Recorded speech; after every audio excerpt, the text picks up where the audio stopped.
បងប្អូនណាចាស់តែតែនិយាយថាមនុស្សស្រីយើងវើចង្ក្រានអត់ជុំទេចាមួយថ្ងៃហ្នឹងចានិយាយពីថាពេកពុកនេះនោះបងប្អូនខ្ញុំព្រលឹមឡើងបើកភ្នែកដាំបាយធ្វើម្ហូបហើយអូយស្រាប់តែមើលកៅអៅនេះឡើងពេញកដកទៀតហើយបងប្អូនហើយអញ្ចឹងហើយត្រូវមកឆ្លៀតបោកកៅអៅសិនដោយសារ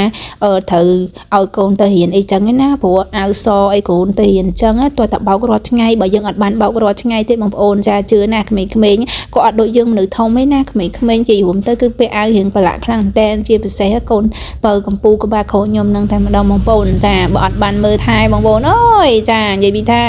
បងប្អូនដែលមានកូនល្ពឺចាយល់អារម្មណ៍មួយនឹងហ្មងចាឥឡូវនេះហាក៏ឲ្យចិត្តហើយបងប្អូនហើយយូរទៅបងប្អូនចង់ឲ្យមួយថ្ងៃហ្នឹងមានពេលវេលា48ម៉ោងខ្លាំងមែនតើណាចាបើមួយថ្ងៃមានពេលវេលា48ម៉ោងគឺខ្ញុំនឹងធ្វើការងារបានច្រើនខ្លាំងតែម្ដងបងប្អូនអើយនិយាយពីថាយប់ម៉ោង2ដណ្ដប់រាល់ថ្ងៃនេះនិយាយពីថាប្តីឲ្យហៅឲ្យគេងរាល់ថ្ងៃប្តីថាប៉ុណ្ណឹងបានហើយបងប្អូនអើយឈឺភ្នែកខូចភ្នែកចា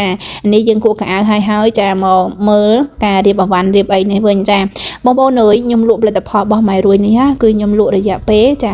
មកដល់ឥឡូវនេះគឺរយៈពេល6ឆ្នាំហើយគឺខ្ញុំបានជាមួយនឹងមុខរបរនេះហើយគឺផ្គត់ផ្គង់គ្រួសាររបស់ខ្ញុំចាជារៀងរាល់ថ្ងៃនេះចាការអរគុណជាមួយនឹងមុខរបររបស់ខ្លួនឯងខ្ញុំតែងតែដឹងគុណនិងអរគុណជាមួយនឹងផលិតផលដែលលក់ដាច់ជារៀងរាល់ថ្ងៃកុំតែបានជាមួយនឹងផលិតផលមួយនេះបងប្អូនអត់ដឹងថាត្រូវមានមុខរបរអីទេហើយផលិតផលរបស់យើងសិតតែជាផលិតផលល្អស្តង់ដារគឺលក់ដាច់នៅលើទីផ្សារខ្លាំងមែនទែនយល់ទៅសន្ទុះនៃការគ្រប់គ្រងរបស់អតិថិជនគឺជួយធ្វើការគ្រប់គ្រងជារៀងរាល់ថ្ងៃខ្លាំងមែនទែនយល់ទៅខ្ញុំសប្បាយចិត្តខ្លាំងមែនទែនយូរទៅអតិថិជនខ្លះខ្លាចពីដំបូងចឹងខ្លាចទៅជាខ្លាចជាអតិថិជនដែល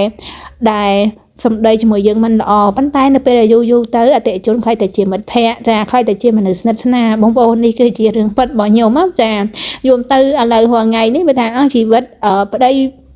អីដូចជាមិនសូវស្និទ្ធស្នាលទេចាបងប្អូននេះក៏មិនសូវស្និទ្ធស្នាលដែររាល់ថ្ងៃនេះគឺស្និទ្ធស្នាលអតិថិជនជាងគេដោយសារអីអតិថិជនចាគឺថាតាក់ទងគ្នារាល់ថ្ងៃចាអតិថិជនរបស់ខ្ញុំបងប្អូនចានិយាយថាពួកគាត់ល្អខ្លាំងមែនទែនជួយទិញឆ្លាស់គ្នាជារៀងរាល់ថ្ងៃតែម្ដងបងប្អូននេះគឺជាអវ៉ាន់របស់ខ្ញុំចេញចាចេញទៅអតិថិជនហើយថ្ងៃនេះគឺចេញច្រើនខ្លាំងមែនទែនប៉ុន្តែអ្វីដែលសំខាន់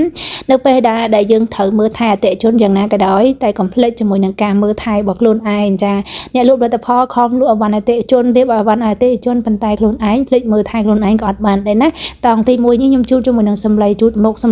នេះជូតឲ្យធ្វើឲ្យស្បែកមុខយើង smooth ស្អាតរលោងទីបានល្អសម្រាប់តង់ទី2ខ្ញុំដាក់ជាមួយនឹងទឹកតប to you ជាទឹកតប physical treatment massage ដែលសំឡើងពីទឹករ៉ែតបឲ្យធ្វើឲ្យស្បែកមុខយើងរលោង smooth បន្តមកទៀតខ្ញុំដាក់ជាមួយនឹង Sun Glow ស្បែកមុខរបស់ខ្ញុំនេះគឺជាប្រភេទស្បែកមុខដែលស្ងួតមិនសូវមានសំណើមទេអញ្ចឹងឲ្យត្រូវប្រើ Sun Glow ទាំងផ្ដល់សំណើមទាំងការពារកម្ដៅថ្ងៃដោយសារខ្ញុំនេះជាអ្នកលក់អនឡាញត្រូវប្រើប្រាស់ជាមួយនឹងភ្លើងទូរស័ព្ទចាស្ទើអញនិយាយបានថា24ម៉ោងចាដកតែ6ម៉ោងឯងគឺ8ដល់10ម៉ោងបងប្អូនជារៀងរាល់ថ្ងៃបន្ទាប់មកខ្ញុំដាក់ជាមួយនឹង Sun BB ពណ៌សដែលមាន SPF 50 PA បូកណាបងប្អូនចារាល់ថ្ងៃហើយខ្ញុំប្រើជាមួយនឹង Rally Cushion មួយទៀតបងប្អូនរាល់ថ្ងៃខ្ញុំប្រើជាមួយនឹង Sun BB ពណ៌ខៀវមួយទៀតបងប្អូននិយាយពីថា Rally Cushion នេះគឺកំពុង viral ខ្លាំងមែនទែនខ្ញុំចូលចិត្ត